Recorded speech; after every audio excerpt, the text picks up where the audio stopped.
Friends, हम Babli Kavia from Oxford institute Losal. So friends, मैंने कल एक वीडियो अपलोड की थी। वहाँ पे मैंने बताया था डेली रूटीन कि अपन प्रेजेंट में अपनी डेली रूटीन इंग्लिश में कैसे बता सकते हैं। और मैंने ये भी बताया था कि जिन हिंदी वाक्यों के अंत में ता है, ती है, ते है ये आए, वहाँ पे हमारा प्रेजेंट सिंपल टेंस होता है।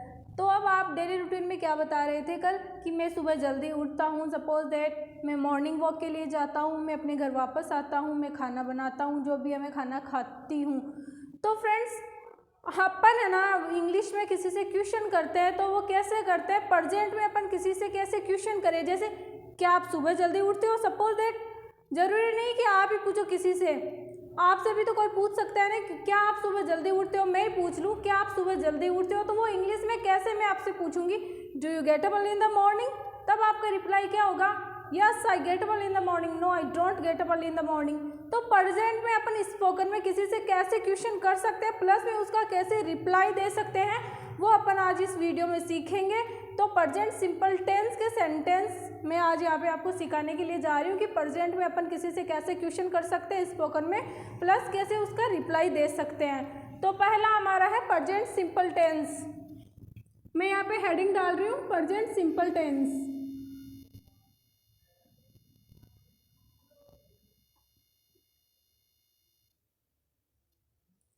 Present simple tense. अच्छा, what is the helping verb of present simple tense. It means present simple tense की हेल्पिंग वर्ब क्या होती है। प्रेजेंट सिंपल की हेल्पिंग वर्ब होती है फ्रेंड्स डू एंड डज, और इसकी मेन वर्ब होती है, देखिए व्हाइट बोर्ड पे, वर्ब की first form plus S and yes. और इसकी हिंदी पहचान ऑलरेडी मैंने आपको बता रखी है, ता है, ती है, ते है। क्या आप सुबह जल्दी उठते हो, क्या आप यहाँ टाइम पर आते हो, क्या वह रोजाना बाजार जाती है, क्या आप रोजाना मंदिर जाते हो। अब प्रॉब्लम यह है कि डू का यूज अपन कौन से सब्जेक्ट के साथ करेंगे एंड डज का यूज अपन कौन से सब्जेक्ट के साथ करेंगे। तो मैं आपको बता दूं, डू का यूज करेंगे अपन with plural subject and does का करेंगे अपन विथ सिंगुलर पर्सन।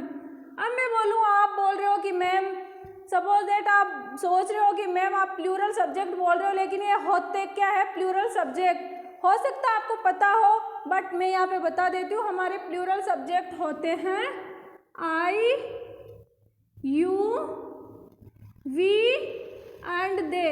ये हमारे क्या होते हैं प्लूरल सब्जेक्ट। अब डज का यूज मैंने बताया था विथ सिंगुलर सब्जेक्ट। तो हमारे सिंगुलर सब्जेक्ट कौन से होते हैं, देखिए ही, शी, इट या फिर किसी का नेम, ये हमारे होते हैं सिंगुलर सब्जेक्ट। अब देखो, किसी से इंट्रोगेटिव अपन क्वेश्चन करेंगे। इंट्रोगेटिव इट मीन्स प्रश्नवाचक। क्या आप यहाँ आते हो, क्या आप रोजाना कॉलेज जाते हो, अच्छा क्या आप हमेशा अपने दोस्तों के साथ बाजार जाते हो। ऐसे sentence it means interrogative sentence किसी से पूछे अपन स्पोकन में, तो उसके लिए एक फॉर्मूला है, देखिए पहले हेल्पिंग वर्ब लगानी है आपको। अब हेल्पिंग वर्ब इनमें से कुछ भी हो सकते हैं, क्योंकि इंट्रोगेटिव अपन किसी से सेंटेंस पूछते हैं, इट मीन्स प्रश्नवाचक सेंटेंस बनाते हैं, तो वो सेंटेंस हमारे हेल्पिंग वर्ब से स्टार्ट होते हैं।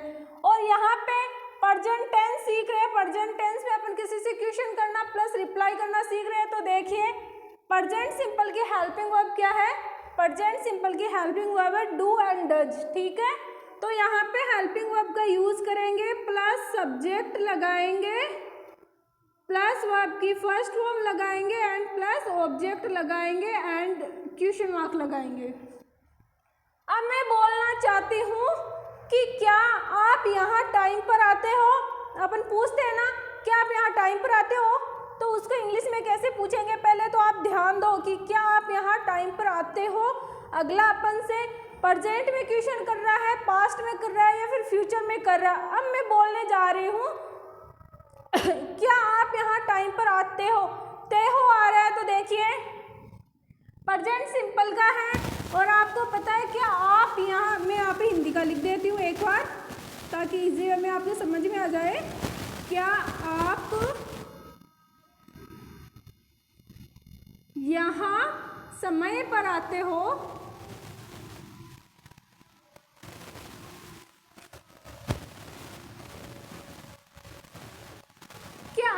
यहाँ समय पर आते हो तो सबसे पहले आपको कुछ नहीं देखना है, पहचान देखनी है।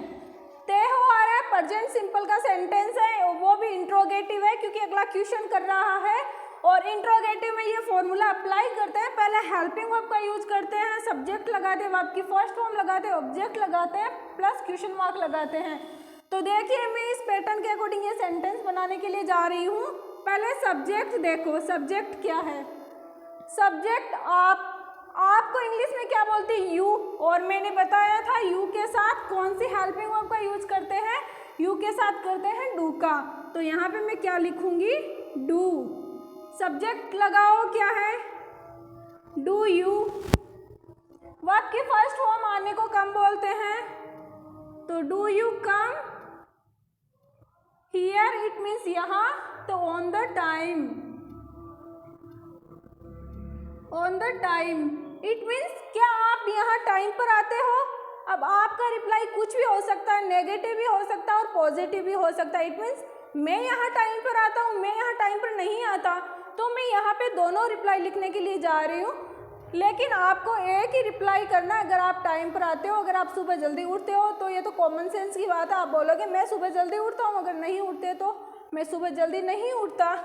फिलहाल मैं यहाँ पे देखो पॉजिटिव रिप्लाई लिखने के लिए जा रही हूँ। मैं सुबह जल्दी उठता हूँ तो आई, सॉरी मैं यहाँ टाइम पर आता हूँ तो I come here on the time. मैं यहाँ टाइम पर आता हूँ, मैं यहाँ टाइम पर नहीं आता, तो आई नेगेटिव सेंस दे रहा है, आप देख सकते हो।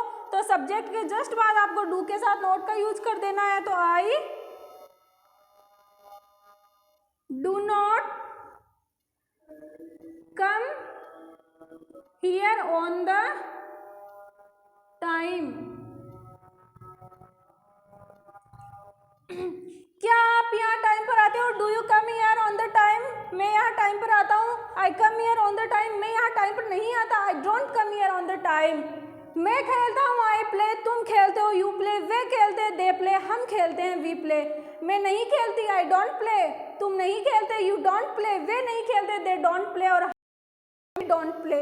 देखो नेगेटिव में डू के साथ नोट का यूज करना है जहाँ पे हमारे प्लूरल सब्जेक्ट हो, और इंट्रोगेटिव में भी डू का यूज करना है, और अफर्मेटिव में मैंने आपको डेली रूटीन में ऑलरेडी बताया था पैटर्न, सब्जेक्ट वर्ब की फर्स्ट फॉर्म प्लस ऑब्जेक्ट। जैसे क्या आप यहाँ आते हो, डू यू कम हियर। अच्छा, क्या वे सीकर जाते हैं, do they go to Sikar. क्या हम अंग्रेजी बोलते हैं, डू वी स्पीक इंग्लिश। क्या तुम पढ़ाते हो, डू यू टीच इंग्लिश। क्या मैं अंग्रेजी बोलता हूँ, डू आई स्पीक इंग्लिश। मैं अंग्रेजी बोलता हूँ, आई स्पीक इंग्लिश, तुम अंग्रेजी बोलते हो, यू स्पीक इंग्लिश। वे सीकर जाते हैं, दे गो टू सीकर, वे यहाँ आते हैं, दे कम हियर। अच्छा, हम अंग्रेजी बोलते हैं, वी स्पीक इंग्लिश। मैं नहीं बोलता, आई डोंट स्पीक, मैं अंग्रेजी नहीं बोलता, आई डोंट स्पीक इंग्लिश, वे अंग्रेजी नहीं बोलते, दे डोंट स्पीक इंग्लिश। ऐसे फ्लुएंसी के साथ स्पोकन का मतलब होता है बोलना, जितना अपन बोलेंगे उतना सीखेंगे। यहाँ पे देखो सब्जेक्ट प्लूरल कोई सा भी हो सकता है, ये कॉमन सेंस की बात है। मैं यहाँ पे लगा दूँ, क्या वे यहाँ टाइम पर आते हैं, तो क्या लिखूंगी मैं, do they come here on the time. अच्छा, वे यहाँ टाइम पर आते हैं, they come here on the time. वे यहाँ टाइम पर नहीं आते, they do not come here on the time. अच्छा, क्या हम कार चलाते हैं, तो do we drive a car. हम कार चलाते हैं, वी ड्राइव ए कार। हम कार नहीं चलाते, we don't drive a car. अच्छा, क्या आप मुझे डांटते हो, क्या आप मुझे डांटते हो, तो डांटने को क्या बोलते हैं, डांटने को बोलते हैं फ्रेंड स्कोल्ड। मैं और एग्जांपल यहाँ पे आपको व्हाइट बोर्ड पर बताने के लिए जा रही हूँ, अगर आप स्क्रीनशॉट लेना चाहो तो ले सकते हो। I am going to rough this now, okay. आपको फ्रेंड्स जितनी वर्ब याद होगी ना, जितनी वर्ब, उतने आप सेंटेंस बना सकते हो। लाखों करोड़ों वर्ब अगर आपको याद होगी तो आप, कहने का मतलब है जितना आपको वर्ब का नॉलेज होगा उतने आप सेंटेंस इजी वे में बना सकते हो। जैसे मैं बोलूँ, क्या आप मुझे डांटते हो, क्या आप मुझे डांटते हो, तो डू, देखना, डू यू, डांटने को बोलते हैं स्कॉल्ड। क्या बोलते हैं, scold. Do you scold me, क्या आप मुझे डांटते हो, प्रेजेंट की बात हो रही है, मैं आपको डांटता हूँ या फिर डांटती हूँ, तो आई स्कॉल्ड यू। मैं आपको नहीं डांटती, आई डोंट स्कॉल्ड यू।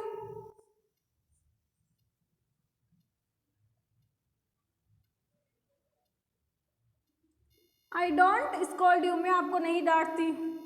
तो हमारे जहाँ पे सब्जेक्ट हो आई यू वी दे, वहाँ पर अपन डू का यूज करेंगे। इंट्रोगेटिव सेंटेंस में पहले हेल्पिंग वर्ब का यूज कर देंगे। किसी से इंट्रोगेटिव सेंटेंस पूछ रहे हो, प्रश्नवाचक पूछ रहे हो, तो आई होप कि आपको ये समझ में आया होगा। प्रॉब्लम ये है कि डज का यूज, डज में अब आपको कुछ नहीं करना है, डज में आपको वही हेल्पिंग वर्ब का यूज करना है। बट आपके माइंड में क्वेश्चन चल रहा है कि एस और यस का यूज कब करेंगे। तो देखिए मैं बताती हूँ, जहाँ पे हमारे सब्जेक्ट हो सिंगुलर। अब सिंगुलर सब्जेक्ट मैंने आपको ऑलरेडी बता दिया, तो आप बताओ सिंगुलर सब्जेक्ट हमारे कौन कौन से है, जल्दी से बताओ। ही सी इट या फिर किसी का नेम आ जाए वो हमारा सिंगुलर सब्जेक्ट होता है। अब मैं बोलूँ, हिंदी का लिख रही हूँ मैं, क्या रिया एक पत्र लिखती है, लिखती है। तो रिया, रिया क्या है, किसी का नाम आ गया, इट में सिंगुलर सब्जेक्ट आ गया, तो उसके साथ अपन काय का यूज करेंगे, उसके साथ डज का यूज करेंगे। तो क्या लिखूंगी मैं, सिंगुलर सब्जेक्ट है तो पहले डू नहीं लिखूंगी, उस सिंगुलर सब्जेक्ट के साथ अपन डज का यूज करेंगे। तो does Riya write a letter, क्या रिया एक पत्र लिखती है, रिया एक पत्र लिखती है, तो पॉजिटिव रिप्लाई में क्या लिखेंगे, सॉरी सब्जेक्ट लगाओ, रिया राइट्स,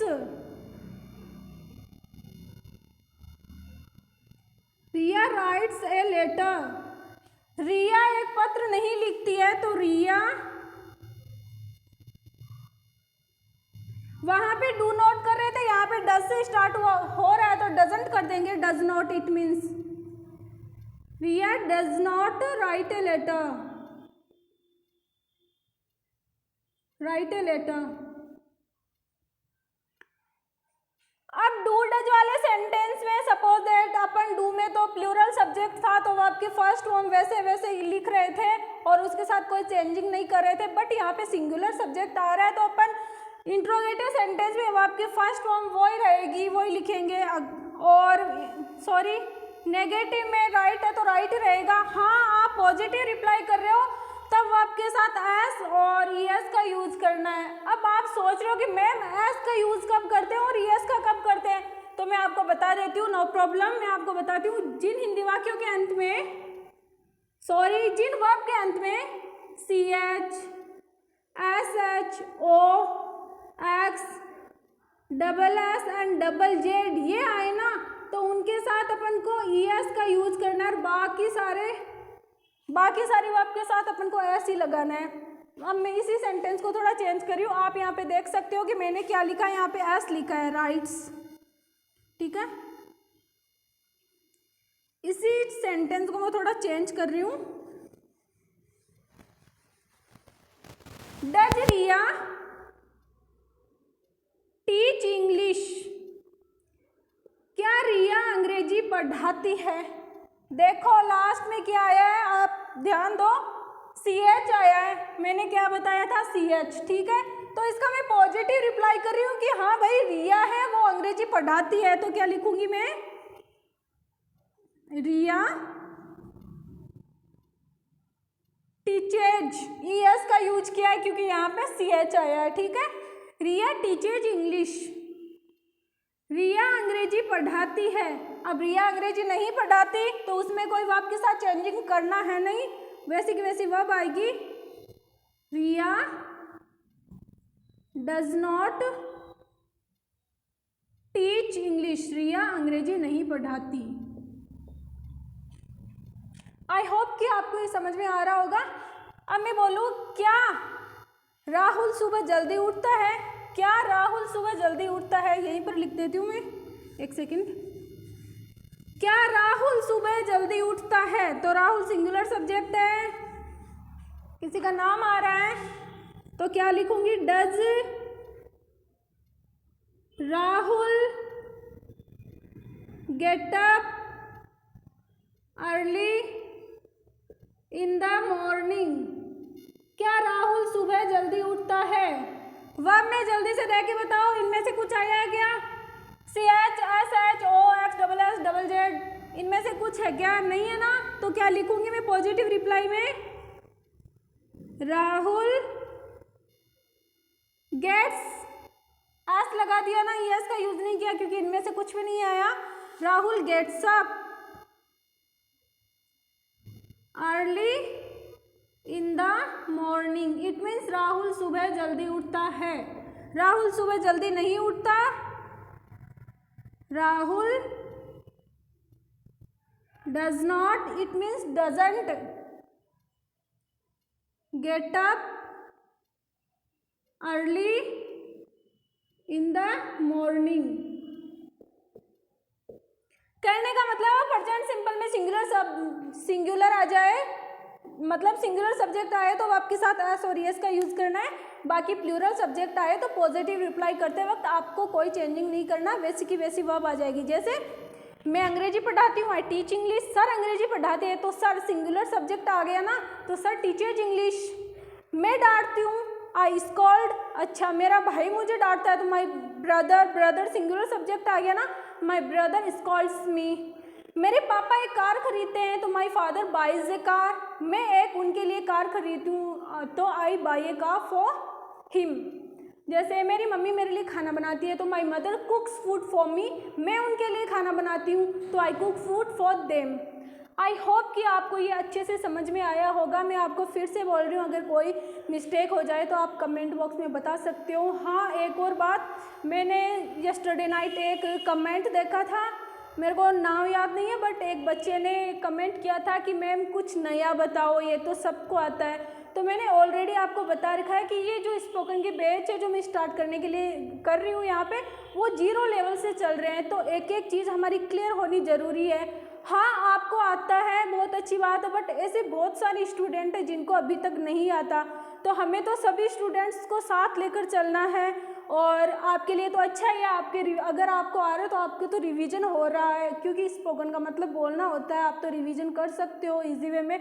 और आपको आगे बहुत सारी चीज़ें हैं जो न्यू सीखने के लिए स्पोकन में मिलेगी। तो फ्रेंड्स, मैं फिर से बोल रही हूँ, अगर वीडियो अच्छा लगे तो ही आप लाइक कीजिएगा, क्योंकि आप लाइक करोगे तो मेरे को कॉन्फिडेंस मिलेगा और मैं आगे और अच्छा पढ़ाने की कोशिश करूँगी। और हाँ, अगर आपको अच्छा नहीं लगे तो प्लीज़ मेरे को झूठा कॉन्फिडेंस मत देना, आप डिसलाइक कर सकते हो, बट आई होप, मैं आशा करती हूँ कि आपको बहुत अच्छे से समझ में आया होगा। अगर और कुछ गलती है, आपको नहीं समझ में आ रहा, तो आप कमेंट बॉक्स में इजी वे में लिख कर भेज सकते हो। बाकी आप घर पर प्रैक्टिस कीजिएगा, इनकी बोलने की, इनकी प्रैक्टिस कीजिएगा। बाय।